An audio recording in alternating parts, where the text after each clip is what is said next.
Today, I'm going to comment on a few videos that I've seen. The first one was by Jake Kaminsky. He's an archer.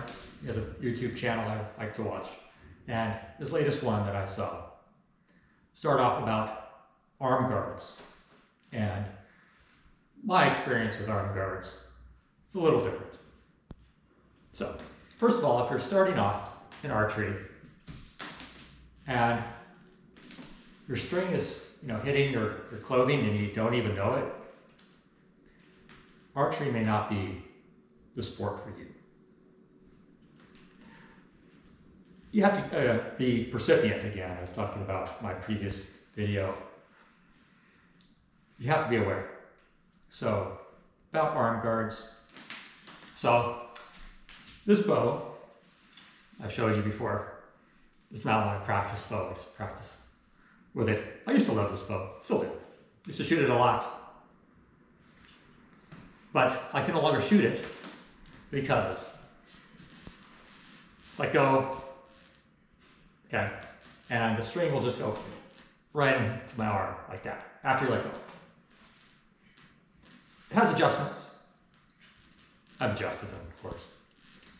But what happened to it was it used to be perfect.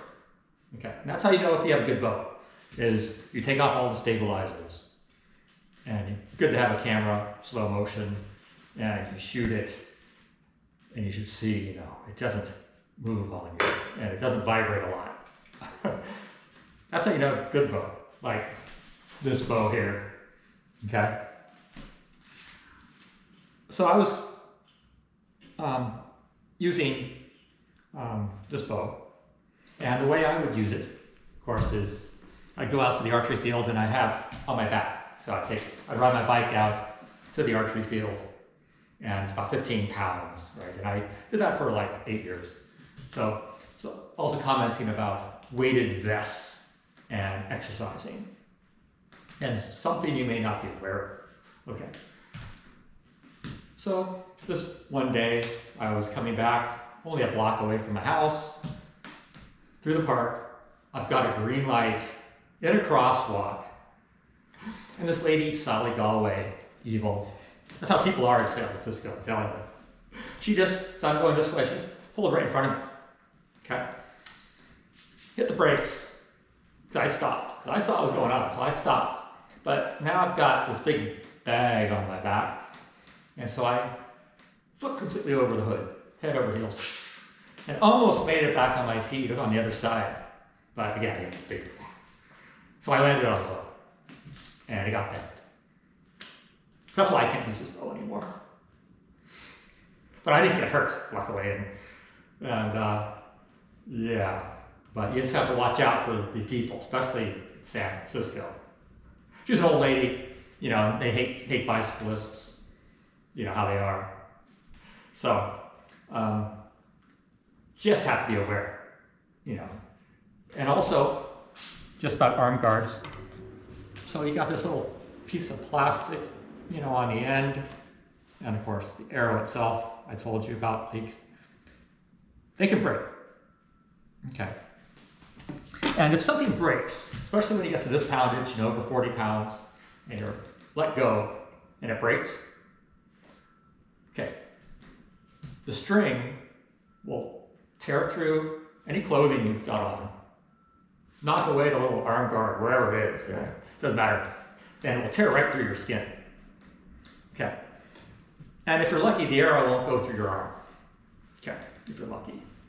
So that'll be very, very painful, and you're not going to shoot for a while. So again, you have to be very aware of your arrows, because you're going to shoot.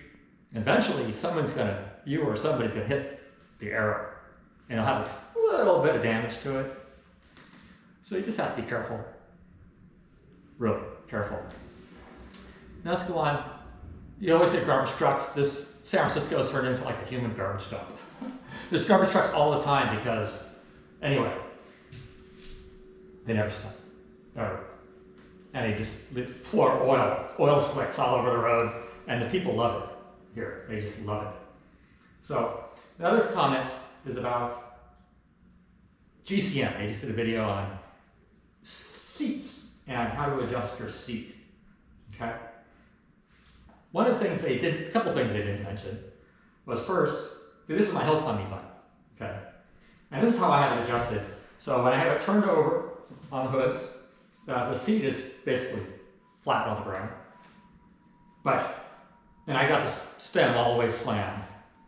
Because, here, I'll show you, because you can see, this, when you're going up a hill, your bike looks like this, right? It's like that. So it throws everything off. And then, of course, they didn't mention that. And also, you should be able to do, be able to go all the way down. Keep your legs straight. Even put your hands, underneath. Right? If you can't do that, you're not going to be able to do that. And you're going to destroy your back, So that's probably one of the things you want to work on first, is being flexible, and never, ever talk about that. Because basically you're destroying your body. I mean, if you can't do that, your body's already destroyed. Your brain's probably gone. And you're just destroying democracy. And the whole world, basically, because we're the #1 power.